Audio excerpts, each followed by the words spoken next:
performance down in the bucket, reducing the stress on the shuttle as it goes transonic.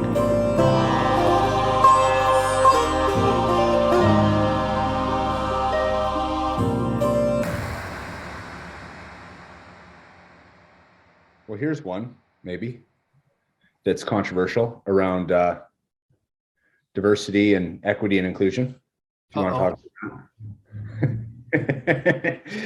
Yeah. Well, I was thinking about this without getting into sort of all of the like the social craziness around it. I was more thinking the other day about like the technical challenge of such an endeavor.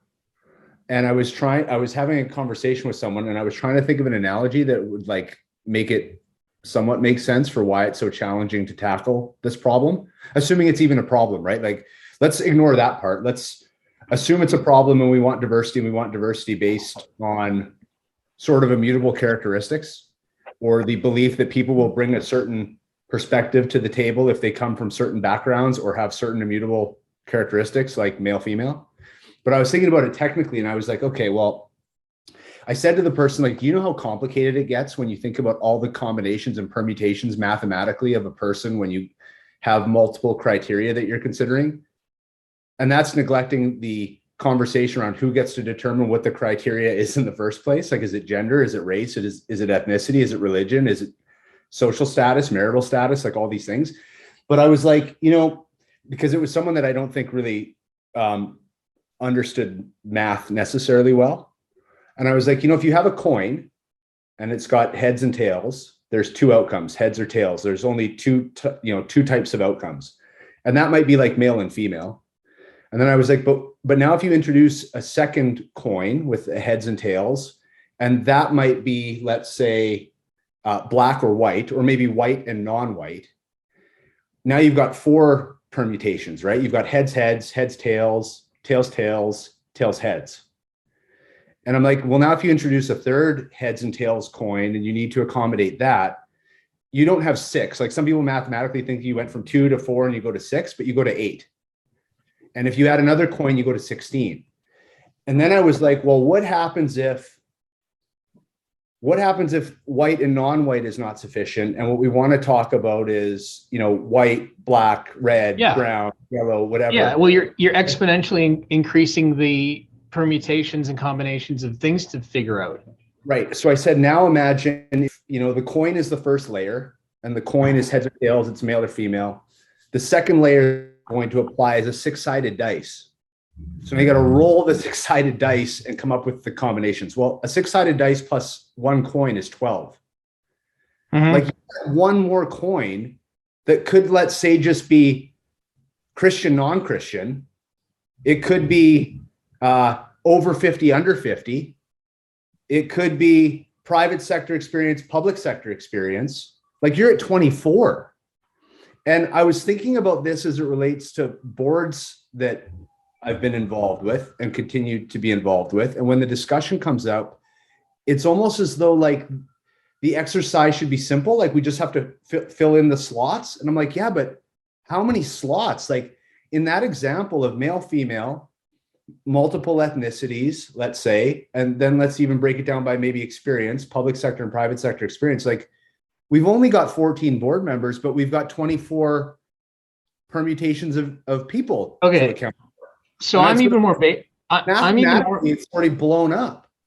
I'm even more basic than that. Like, so after the chat you and I had at coffee the other day, I went back and I was like, what are the definitions of these things? Right. And so I went to the good old Merriam-Webster dictionary online and I thought, okay, let's look at what these are. Right. So here you go. I'm going to read these for you. Hold on a second. Let me drag this in front so I'm actually looking at the thing. Okay. The definition of equity. And I mean, there's a bunch because one talks about systems of law and stuff. But anyway, the one that I think most people understand is something that is equitable. Okay. And if you look on what's equitable, it says dealing fairly and equally with all concerned. Okay. So think about that, fairly and equally. Just keep that in mind. Okay. So that's equity. What's diversity? The condition of having or being composed of differing elements, variety. Okay. So that's diversity. And then inclusion was to take in or compromise as a part of a whole or a group. And I was thinking about this based on what you and I discussed the other day. And I'm like, well, then these things, so how can you have something that's equal, but then supposed to be different? Yet inclusive and sort of homogeneous. Yeah, and so here's what I was thinking about, right? Is I'm going to use the example I used with you at coffee. So let's say we're going to forget about your complexity, because you're right, like it's about a bunch of things, but let's just take one, okay? So let's talk about equity of proportion. Let's say you and I were going to share a pie, okay? There's a pie. You and I want to eat some pie, and we want to apply the principles of diversity, equity, inclusion to how we're going to think about this pie and sharing it from a proportional perspective. So proportion's the variable, okay? Well, equity would say we divide the pie in half, and I get half, and you get half. Yeah, diversity. Then we now have equity. Yeah. Okay. Diversity would say, well, it needs to be different. So then, what? I get an eighth, and you get 7/8, or I get 3/4 and you get 1/4, because that would be diverse distribution of the proportion of the pie, which is now not equal. Right. And then and then continuing on with the analogy, like think about inclusion. Okay. So now let's pretend we're going to make the pie before we share it. Now we have to include whatever. Okay. So let's say we're now going to include all of the different ingredients, but let's say you want to include an ingredient, like let's say it's an apple pie and you want to put in mincemeat. I don't know, maybe some people like that, but let's just say it's gross. Okay. Well, like how does that even work? You know? And the other thing I was thinking about is like, forget about the mincemeat thing. Like think about again, like equity and diversity and inclusion of things. And let's just take the ingredients for an apple pie. Well, equity, like, so what is it? Like a cup of everything to be equitable? Yeah. A cup of sugar and a cup of flour and a cup of oil and a cup of eggs. Like you wouldn't make a good pie. And then I started looking at, because here's the thing that I came to, like back to how you and I think about most things. Can I cut you off for a second to play devil's advocate on something? Yes, you may. I think one of the arguments might be in making that pie, though, that right now we're neglecting to add sugar at all to the pie. The pie would be made better if we were to add sugar, and right now sugar is being contemplated. Okay, that's okay, but hold on a sec. But here's the thing, okay, is fair enough, but you're going right where I was going around. Think about an organization as a system, which you and I always think about, systems thinking. Yep. Okay. So I started to think about, well, but systems don't demonstrate these characteristics.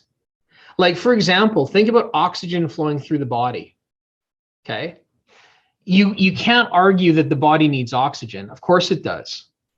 But all of the major organs of the body consume oxygen in different proportion. It's not equal. It's not equal. It's not equitable. It's not equitable at all. Yeah. It's pretty different. Yeah. And that's, I guess, the issue, I think, with some of this stuff where right now the whole thing gets completely bastardized, because I'm not suggesting at all that maybe the pie needs a little bit of sugar. Fine. Yeah. But the problem right now is, but maybe it doesn't. And maybe that's the other conversation is like, it doesn't. It's like, no, the pies all need sugar. It's like, but this isn't like a sweet pie. It's a savory pie. It doesn't need sugar at all. Like we don't need any sugar in this pie. In fact, if you put sugar in the pie, you're going to corrupt the original intent of what the pie actually is. And that's the problem. Like, so, I mean, there's the math problem, like you talked about. There's the systems problem, which is you can't take the best of all these things in equal, take all these different parts, put them together with these, inclusive and equal concepts and think you're going to get. I mean, there's the old analogy you and I've talked about forever about, engineers decided to build a car and they wanted to take the best of all of the components and put it together. Well, you can't actually build a car that works properly because it won't function effectively in the system. And I think that's the part for me where I go, there's an illogic irrationality to some of this, the way that it gets applied and adopted in organizations, because they just think too simplistically. They don't think about all of the permutations. They don't think about all of that math.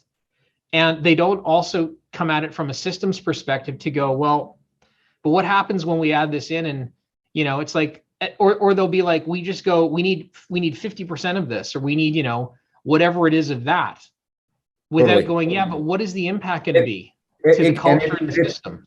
And it's far more nuanced than that, which frustrates me, which is, what is the this and the that, and how are you defining it? Because defining it simply by like, well, they're Black, I know that's not enough, because it doesn't take into account how the lived experience and perspective that individual might bring to the table is not defined necessarily by their color. Now, it can be, because there are groupings of situations that will have more similar experiences. Like maybe folks that go to church every Sunday have a more similar experience to each other than taking an outlier who doesn't. But I can tell you, I can think of a friend in particular who does happen to be Black, happens to be 10 years younger than me, happens to be female, and also happens to be more aligned to me, the way I think, the way I perceive the world, the way I operate within the world, the morals and ethics and values that I have, than many of my 40 to 45-year-old white male peers who are very different than me, because I happen to have come from an ethnic family of immigrant parents and immigrant grandparents with more traditional values that those types of people brought, to Canada.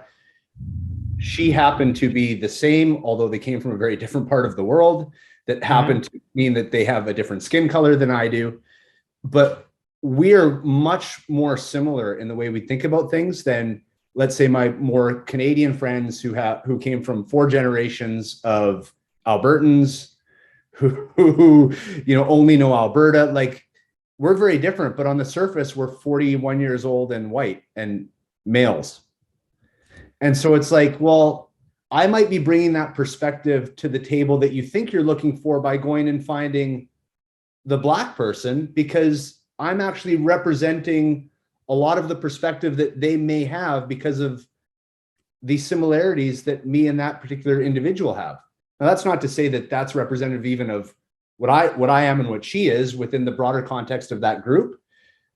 But it is interesting to go, like, when you think of your circle of friends, your networks, to go, I'm not at all like the way you think I am based on the characteristics that you want to define me by, like my color. But that's the problem is the variables are based on external appearances and factors that don't take into the inner depth of what an individual might be, and organizations don't ever even look into that, right? So to your point, like, you could take a whole pile of folks that are around the same ages, they have the same ethnic backgrounds, and then talk to them about, like, what sports do you like to play? What music do you like to listen to? What movies do you like to watch? What food do you like to eat? What places do you like to travel to? And find you've got all of this incredible, crazy diversity anyway of things. And I'm not suggesting that you don't bring other people into it, but like this perception of, like, because somebody had to check some box, like, perfect example. Okay. I'll use me as an example because, we've talked about this. Like, people looking at me that don't know me, that are watching this, are going to go, yeah, he's a white guy. No, I'm not. Well, maybe I am. My mom's Polish. My dad's from India. So which one am I? Yeah. Am I Polish, or am I Indian, or am I both? Because technically, genetically, that's what I am, right? Yeah.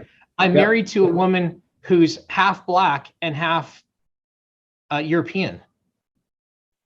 Well, what are our kids now? Right? Totally. What are they? And you've met Luke, my son Luke. Like, Luke embraces the Black part of his culture, even though it's only a quarter of his ethnic background. But like, he is more similar to other Black kids than he is to, like, the white kids, because he listens to rap music, he loves basketball, he's into urban clothes, like the way he talks, like, that's how he is. It's who he is. But he's my kid. right? Yep. So I get really pissed off about this stuff because, like it's almost personal. It's like and no one bothers to ask, like no one bothers to go into that kind of level of depth to go like, and what do you like? And what do you listen to? And like, I mean, like I think about what I'm interested in. Well, holy shit, it's so varied and wide. It's like, maybe I'm covering off a lot of this. Like, it's not like, I listen to country music only, and I only watch hockey, and I only like action movies, and I only like to eat, steak and potatoes. Like, that's not true. Yeah. So this is my whole problem with this whole thing is like, I get the principles of wanting to have diversity, but you already do. Like, you can't not have that now in terms of your organization. And so thinking if you add, to your point, more Black people or Asian people or Hispanic people or Filipino people inherently is just going to be the magic trick to solve all your issues of diversity and perspective in an organ. Like, what? No, it's not. Yeah. No, Well, it might. Gonna... It might. But what frustrates me is that it's like proclaimed with such certainty. Like, it might, but the way it's positioned is no, it will. And it's like, no. But hold on a second. Like, no, it might, and it might not. But like, yeah, it might, just like it might with the other white guy, another white guy. That's what I'm saying. Like, it might not. And that's the part of it. Like, well, yes. Why don't we just get back to, again, trying to understand who people are inherently? Like, the biggest part of this, like, what's the purpose of it, is to create diversity of perspective and breadth and depth of conversation across an organization when looking at issues and coming up with solutions. Well, if that's the criteria, this is like saying I'm going to be able to solve the problem because I go and decide I'm going to wear a red shirt all the time. Like, really? I don't know if that's necessarily going to do the trick. Like, well, that's a simple fix. And that's my problem with it, is it's almost an insult to the people that get affected by it, because they either, and this is where you get into, people get pissed off. Like, it's like, well, am I here because I'm the token of what you wanted to add because you think that now you can check your box and feel okay about it? Or, so that's on the one hand, you get that risk. And then on the other hand, you get the risk of, to your point, you identify closer to, let's say, whatever it is, somebody who's really urban because of what you listen to and what you like to listen to in music and stuff. And it's like, well, what about me? Like, no one asked me. Everyone was thinking about, we got to like go and embrace, the roots of hip hop. And you're like, I can tell you about the roots of hip hop. I've been listening to hip hop since the time it was invented. Right. When I was a kid. Which is actually a good example, because that's one of the ones that is contentious for people when they say, hey, we need to get someone with, let's say, an urban understanding, and they immediately say, well, then we should reach for a Black person. And the Black community is like, hey, that's a bit unfair and stereotypical. Like, I might be Black, but know nothing about the urban community. And to your point, there's a white guy that knows more about the urban community than anyone else. So even like the naming conventions of this stuff are like totally wonky and far too overly simplistic. And it's ignorant to all groups. Mm-hmm. It's disenfranchising to everybody. Mm-hmm. And the weird thing is like, doesn't anybody see it that way? Because I do.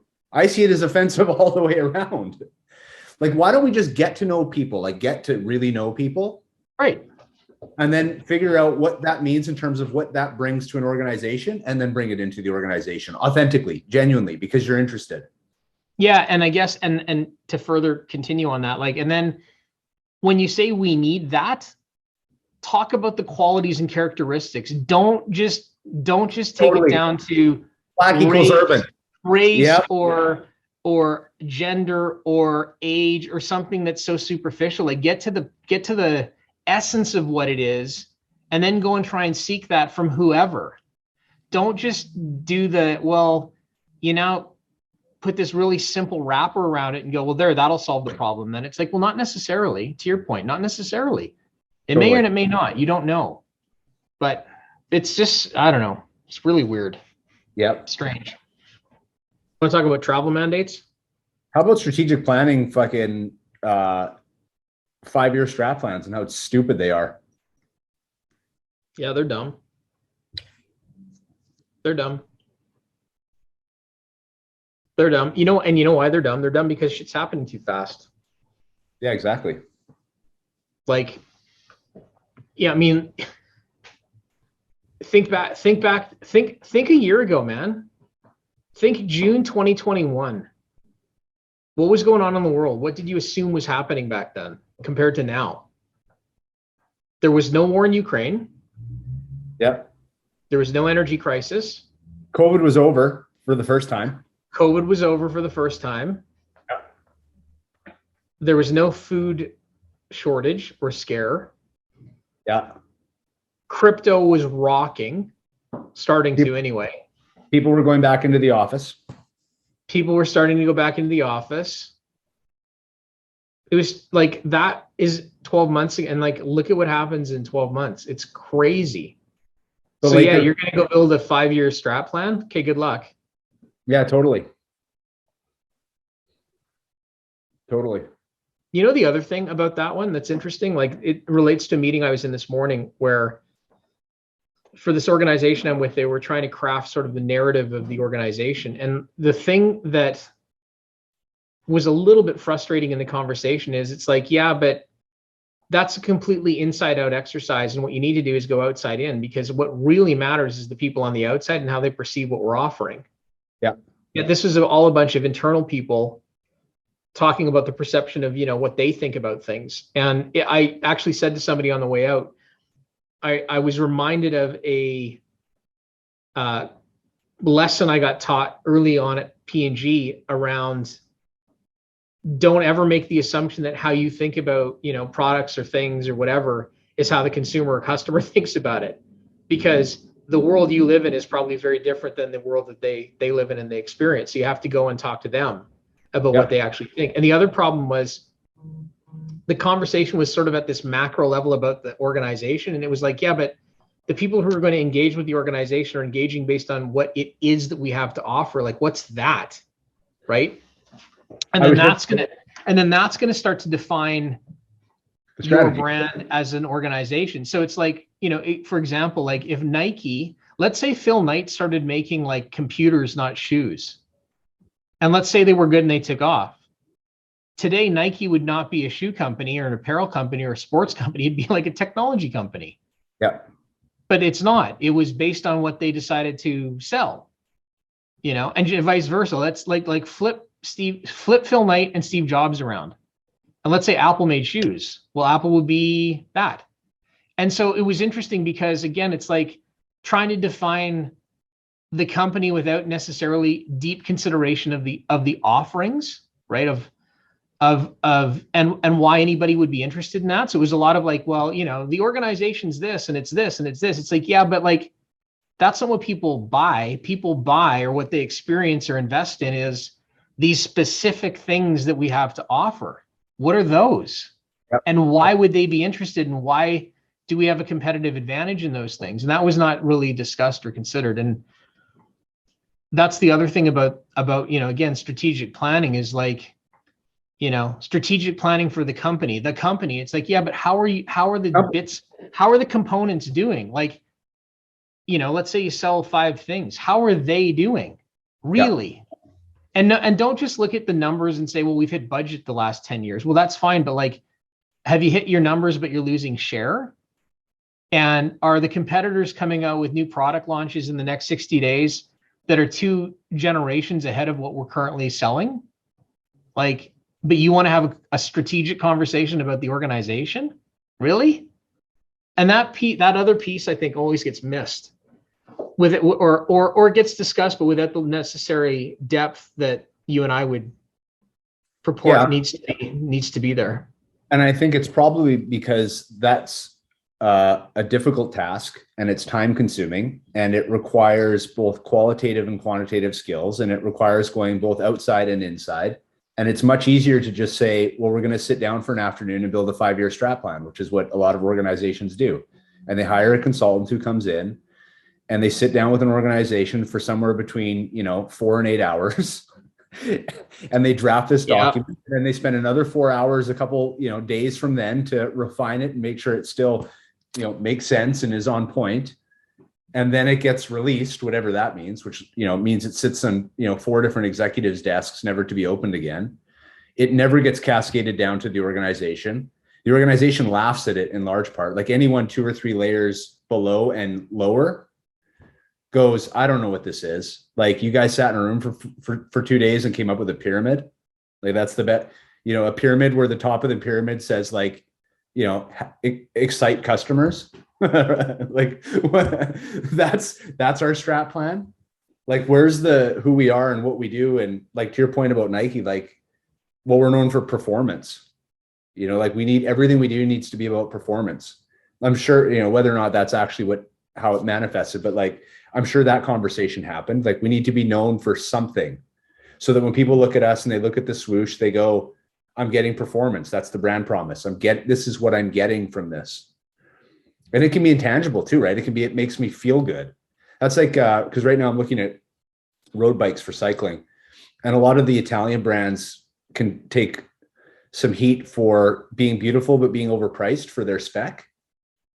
And people can be very dismissive about buying into the brand simply because it's beautiful and it makes certain riders, you know, feel good about riding them. And that gets dismissed as having no value because the value is not necessarily tied into like the componentry. But I go like, yeah, but that's part of the value though. Like if every time you take your bike off the rack and look at it, it makes you feel a certain way and it makes you want to get on and ride it, that might be worth more than your group set and your gold, you know, bike chain and, you know, your speedy shifters, because there's value in the brand and how the brand makes you feel. And it's just like, no, that doesn't matter. So back to your point about like defining what it is, like there's Italian bike companies who are defined by the fact that they make beautiful things that people want to aspire to and want to have as part of their collection. Do you remember the conversation you and I had a decade ago about the I'm going to screw the car up. What's the Nissan car that's awesome? Oh, the GTR. Yeah, remember we talked about the GTR versus, let's say, a Ferrari or like an old Jaguar or something. An old 911. Yeah, and it was like, again, technically the GTR is an incredible machine. Technically, what it can do, technically the way that it's constructed, technically the kinds of lap speeds it could garner are phenomenal. But it was like the complaints from people that got in it were, it's soulless, it doesn't make me feel anything, it's too mechanical, there's too much technology, blah, blah, blah.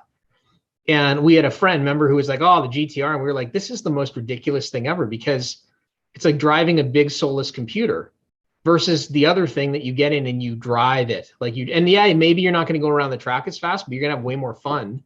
Mm-hmm. And like that can be dismissed. And that's exactly what you're talking about. Now, again, neither one's better depending on your perspective, but know what you are and know who you're selling to. And like, if you're trying to sell technology and sell the technical, it's the best, it's the fastest, it's the most responsive, and you think there's a market for that, great. But don't pretend then you're the Porsche. Yep. Don't, because you're not. Yeah.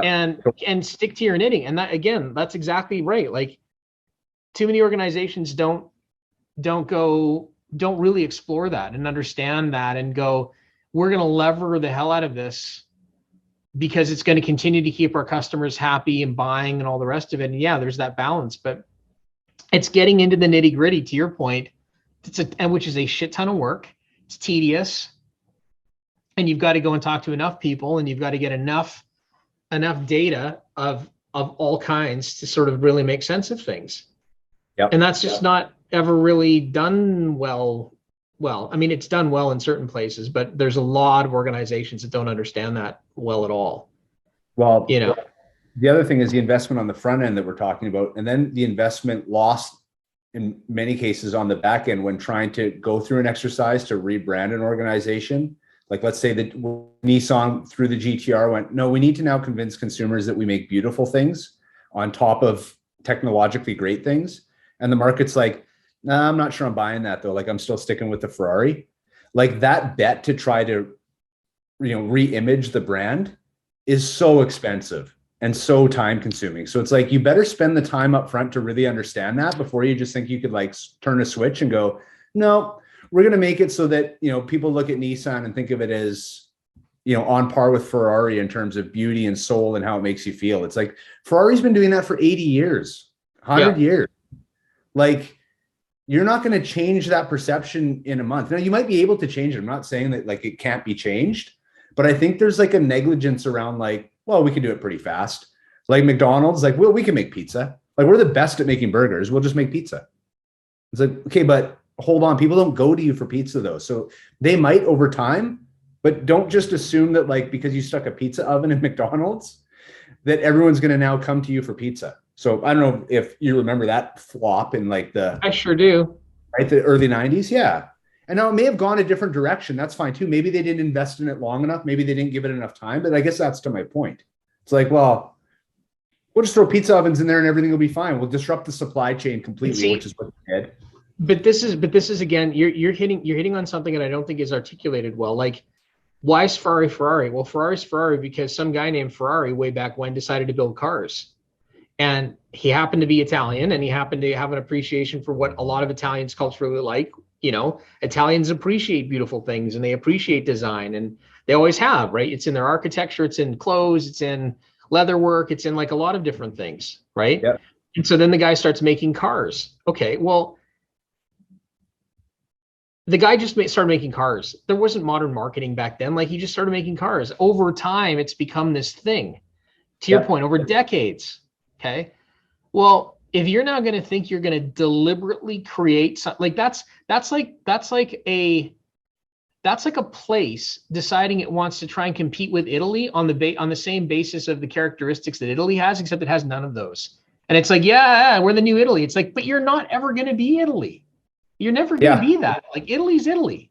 Ferrari's a Ferrari. Now, if you want to come up with something new, like Pagani did that, right? Pagani did that with cars. Pagani cars are beautiful. Yep. They are, right? A lot of people think they're beautiful like that. I don't know how much has been written about that sort of eyelid shaped mirror that they put on. I forget what it was, the Wayra or whatever it was. Like, that's it's just incredible. Mm-hmm. But it's not a Ferrari because he never wanted to be Ferrari. He wanted to be Pagani. And as a result, they never mass produced it. It's an exclusive item. It's only going to go out to 100 people a year, if that. And so that becomes a differentiator. We're going to compete on exclusivity. We're going to try to be as good in terms of beauty, but we're going to one up them in terms of exclusivity. The Pagani name is going to carry more weight because not many people have it than the Ferrari name will carry because many people can have it. Yep. But they went through the exercise. Yeah, exactly. And I mean, that's why I do respect Porsche, like with the 911, like that car, the shape of that car, by and large, has not changed since it was created. And they've never been tempted to deviate from that. Now, they introduced the Cayman, which technically is probably a better car, right? Because it's not got a rear mounted engine, it's got a mid mounted engine, and it's more balanced and it's smaller, and it's got a better power to weight ratio and it handles better and all the rest of it, but it's not going to be a 911. And they've, again, over decades created that. So now there's an affinity for that brand they could screw it up if they start, this is like Coke reinventing Coke.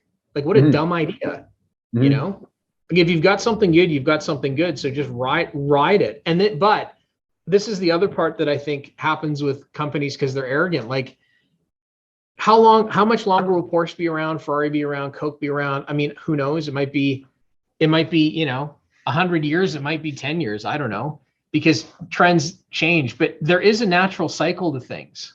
Yeah. Eventually. Right. So imagine now all of a sudden things move to become electric, and then maybe things move to become whatever the next generation of that is. And some of these older things don't keep up, and then they naturally die. That's okay. Yeah, I was thinking that too. I was going to go there too if you didn't go there. I was thinking the same thing. Like, why do you have to perpetuate to be in existence forever? Like, when you naturally outlive your journey, that's okay. So why isn't it okay? And then maybe reinvent it, like create something new. But trying to create it under the same terms of the old, that's really hard. Yeah. That's really, really difficult to do. Well, yeah. I mean, it'd be like Lamborghini trying to be Tesla. Like, very difficult at this point. Tesla's got such a head start on being Tesla that it would be a real challenge for Lamborghini to go and take that position. I do have one other thing to talk about though. But I have to tell you, like, let's see if it goes anywhere. It could just be me telling you the story and you don't talk. But I talked to Mikey yesterday, Mhm. and it was fascinating. We were talking just about, we were catching up on lots of different stuff, state of the world and everything. But like one of his pet, so Mike would be in his early 60s, and he was just talking about how bad technology has been in terms of how it's been implemented with people that are a little bit older that don't understand how to do stuff. Oh. So his example was this. So he's a Ottawa Senator season ticket holder. Yep. And has been for a number of years. And all of a sudden what's happening, because, and this is to save money, you no longer have tickets, physical tickets. They get loaded onto some app or something and you take your phone, right? So Mike's telling me this story. He had somebody help him get that all figured out. Well, they go to a game and the ticket scanner at the game isn't working, right? And there's some, you can imagine, you can just picture this in your head, right? There's some 20 something there with the scanner, not working. And he was with a bunch of people that sit around him in his section that are all his same vintage, like 60. And these guys have all had season tickets for a long time. They've all been living in and around the Ottawa area for like the majority of their life. Like they've been fans forever. And this little guy's not letting them in. And I guess a few of the people were like, hey, we've been watching this team since, and he mentioned somebody, I don't know the Senators very well, so I don't know who it was that they referenced, but it's like, and I'm a season ticket holder. I've been a ticket holder for like, I'm going to my seat. This is your problem, not my problem. This is your problem that your little machine doesn't work. Here's I'm going, right? And so they blew past this poor guy to go to their seats. But it was really interesting listening to him talk about that. He's like, why? Like, why can't they just send me 2 tickets? Like, why? Why can't they just give me the option? And he was complaining about optionality. Like he was basically saying, hey, fine, if you want to be like, the young cool kid that's got the, you go and like they scan your eye and, your pupils attached to your tickets and they do a retinal scan on you or whatever. And like that lets you in. But he's like, guys like me, he's like, I don't want to do that. I want to just do it the old school way. And like now there's 0 option. Yeah. And he was talking about banking too. I don't know who he banks with, but a similar situation about banking where it was like, well, you need the app. And he's like, I'm not using an app. Like my money's in your bank. It's been in this bank for like decades and it's there and I'm going to get it. Like, you're not going to tell, I don't like, no, forget it. I'm not doing that. And it was really fascinating listening to him about, again, like we've got this range of people that are consumers now, and the range is widening because people are living longer, technology's advancing. You've got people, like it's no longer that you've got people that are 60 that are guaranteed they're retired. Lots of them are still working. They still expect services. They do all this. Yet what's happening is everything's getting pushed on the basis of efficiency to, less personal interaction, less physical ability to connect or interact with somebody, like even cash. He and I were joking around. A lot of companies now say they won't take cash. And it's like, okay, except the cash is real money. It's legal tender. My credit card actually isn't money. It's a liability to you before it settles through your bank 3 days later when your bank gets the funds from Visa, that like it actually isn't money. So you're basically saying you won't let me use money, but you'll accept non-money for me to pay you, but I want to pay you with money. And which like also when has merchant fees attached to it too, right? Like there's fees. Sure, there's fees. Exactly. And this is like, there's no fees to this. And like, he was, and Mike he's really animated. He's awesome. But it was like, that's a really good point. It doesn't make any sense. It's completely illogical. So just a really interesting conversation again around, kind of ties in a lot of what we've been talking about. Like, who's your consumer?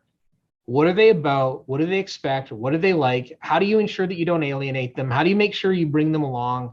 If you do want to bring them along, you need to invest in the transition. You need to invest in how this is going to move through, but they don't. They just sort of slam this stuff in. And then what they're doing is alienating people and creating a lot of dissatisfaction amongst those that they're supposedly serving. And very interesting, just to sort of bring it back to first principles. He was talking about his business, because he's in the insurance adjusting business, of his personal standard was when somebody has a claim, he's there within 48 hours. Yeah. Like that's just, you're there. And so he does that. The other thing that people don't do now is, like, when there's a settlement, Mike will physically go to their house, have them sign papers, and bring a check, right? Yeah. And he was telling me a story of, this happened recently because there's been a bunch of weather in Ontario and lots of stuff, and called a couple of people up to do this, and like they went and sat at their kitchen table, like did the old school thing, and they were like, no one does this anymore. And he's like, well, I do. And they really appreciated it, right? That he would take that time. But it's back to your point about where's the value? Mm-hmm. Like, is the value in just getting the money, or is the value in the experience and the way that that's delivered to you? Yeah. And what's sort of happened now is things have been relegated to these technical, mechanical moves and business processes, and forgetting about the fact that it's actually humans interacting with humans on something that usually is fairly emotional. If it's a purchase, or in this case, a claim where maybe your house got wrecked and you don't really understand it. And like that is undervalued and seems to be eroding even further with the way that organizations are thinking about engaging with customers. It was quite fascinating. Well, what is interesting though, that you've pointed out, like it's almost like it's bifurcated now though, right? Like it's going to actually open up market opportunities for guys like Mike who want to conduct his business that way as well. So like there'll always be a place for a bespoke suit. There just will be. I know I can go online, I can go on into Chino, and I can probably in like a year from now, I mean, you already can, but like maybe in 5 years, it'll be ubiquitous where I can like stand in front of my computer and it'll take all my biometric scanning right off the imaging off my computer, and it'll send it to Indochino, and they'll send me a suit, 36 hours later. Like that's, like you can already do that, but that's going to be more the norm. But at the same time that the world's going that way, a new world opens up where someone's going to say, I actually want to go into a bricks and mortar, whatever that looks like, whether it's a little shop down the street, whether it's within a shopping mall, whatever. And I want to see my guy or my girl, or my somewhere in between guy and girl. and I'm going to get my suit made for me. And they're going to take a tape measure, and they're going to go like this and like this and like that. And they're going to go, I'm going to make you something, and it's going to come in 48 days because we've got to get the material from Italy.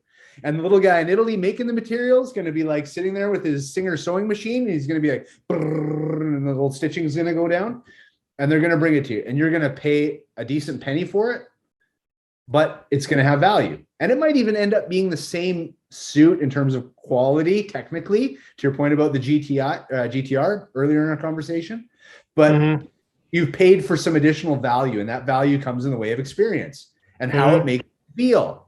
Because the pandemic's taught us anything, it's that we're moving away from feeling. We don't feel, no one feels anything anymore.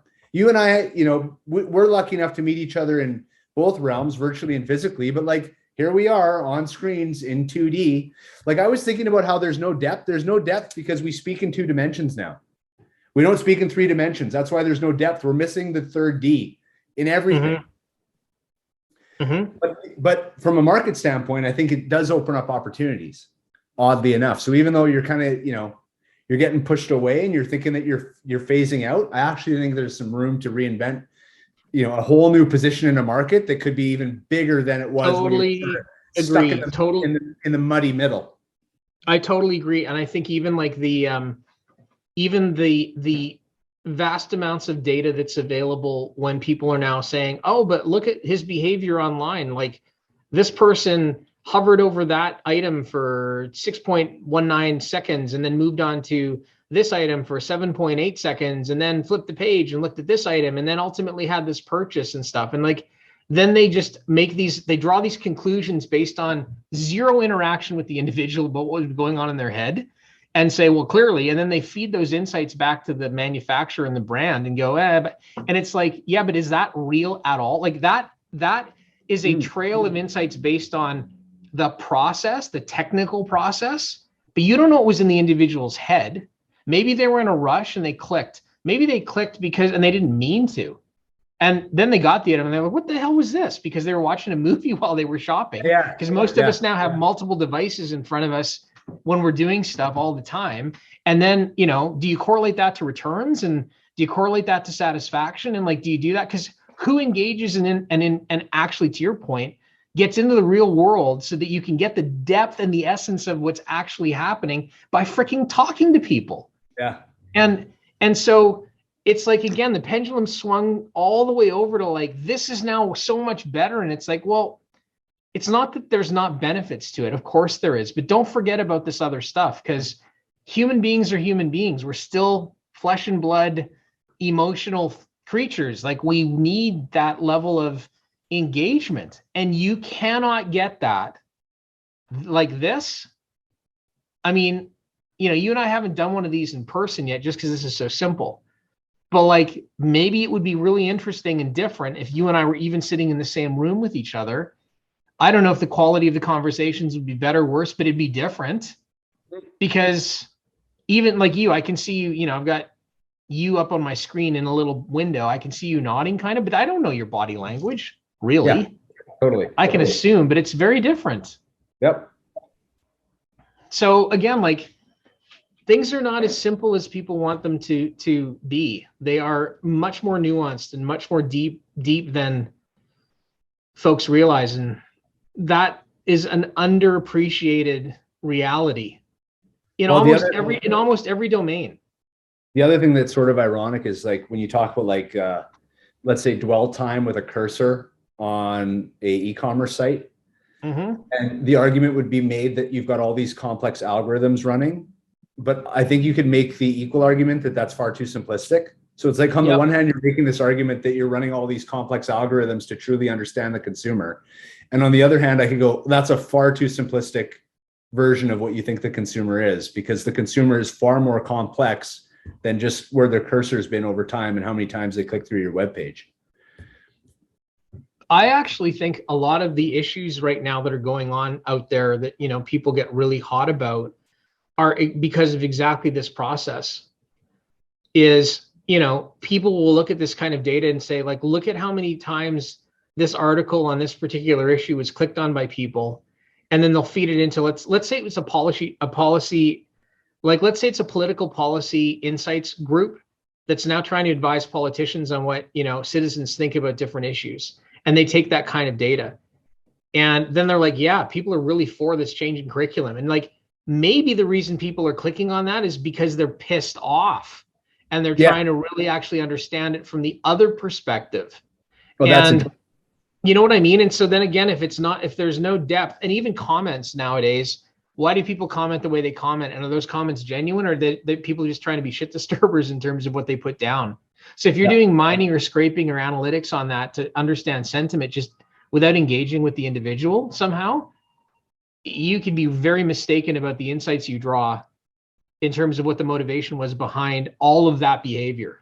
It might be completely different than what you actually think when you just only look at this sort of quantitative view of how somebody interacts with stuff. And I think that's happening all the time. And then you kind of go, well, no wonder things are fraying all over the place now. Well, it actually, if you think about an example that, remember when you and I would have went to university or in high school, let's say, when you had to write a position paper on something, and you'd have to go to the library, and maybe a little later in time, you could eventually get online to, you know, the one of, you know, only 1,000 websites that you could access to get information. But what would happen is you and like 4 classmates might have actually pulled the same research, but drawn completely different conclusions. And so in your example, it's like, yeah, so that site got 4 clicks. It was viewed 4 times by 4 different individuals. But like when you peel it back and try to understand what the motivation was, you'd find 4 different position papers written on the same article. And I think that's to your point, right? It's, if you just look at the clicks, you go, hey, these 4 people are interested in racism and anti-racism. And it's like, well, actually 2 of them wrote a position paper that was, you know, far more fascist based on those topics than the other 2 wrote. But you stopped before you even got there. You stopped, they clicked on it. Yep. If you didn't follow it through. You didn't look at the behavior. You just looked at the click rates. Yeah, you looked at actions only, like actions. It's like, again, it's. I forget if it was our last discussion or the one before that where we talked about, outcomes. Everyone's focused on outcomes without understanding what went into the outcome, and it's like black and white. And well, that's this. That's, well, here's the outcome. Blah blah blah transaction. And it's like, yeah, but what's behind that? Like, is that, yeah, sure, that happened, but what? But why? Yeah. Why? It's like, well, so and so lost the game. Yeah, except they were the better team on the floor. And then you get into things like what happened way back when with the New England Patriots and Deflategate and stuff. It's like, well, they were cheating. So like all you're doing is looking at outcome, and it's like, well, really? And again, like that's maybe a shitty example because who knows how real or not that was. But like, it's, again, back to, it's complicated. There's a lot more there to think through than just taking these surface conclusions and saying, well, this is why this is now. Yep. Yeah, sure. Okay. Yep. Until you, I mean, and you know what, man, is so interesting about this? We're actually having a conversation again that's sort of like a scientific type conversation. Like science evolves because we learn new things, and then you kind of go deeper and deeper and deeper. Like, but you never get to the bottom of the well. You just keep layering and building. And I think too many people on these kinds of things are like, Earth's flat. Really? Yep. See? Earth's flat. Earth's flat. And then they just like, they're like, Earth is flat. And, and then it's like, yeah, but maybe it's not. Nope, flat. It's got to be. Look at the outcomes. Flat. Have to be. It's got to be. It's got to be. Until somebody gets up in a balloon, right? Yeah. Or goes, hey, and they're like, nah, because they're so now invested in that position too. They don't want to hear anything. Yep. And it's just to like be a little bit more skeptical maybe in your conclusions. Like maybe just be a little bit less confident that that's 100% the way that it's a good, like it's a really good idea. Like these bandwagons that people jump on, whether it's whatever it is, is it really, really, really good?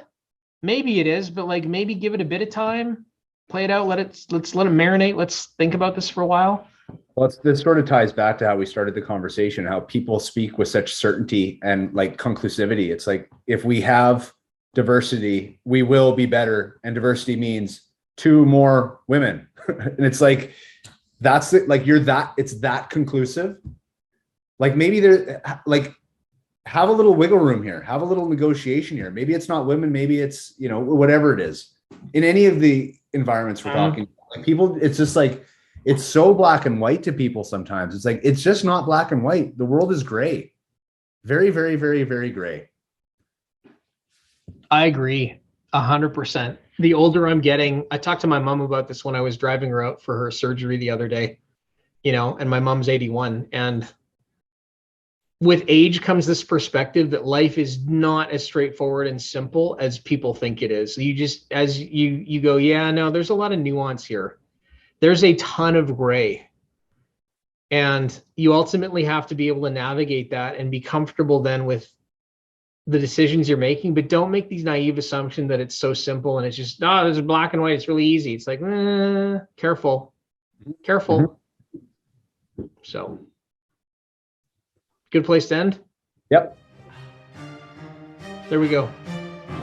Okay. Hit the button. Load it up. Hit the button. See you, buddy.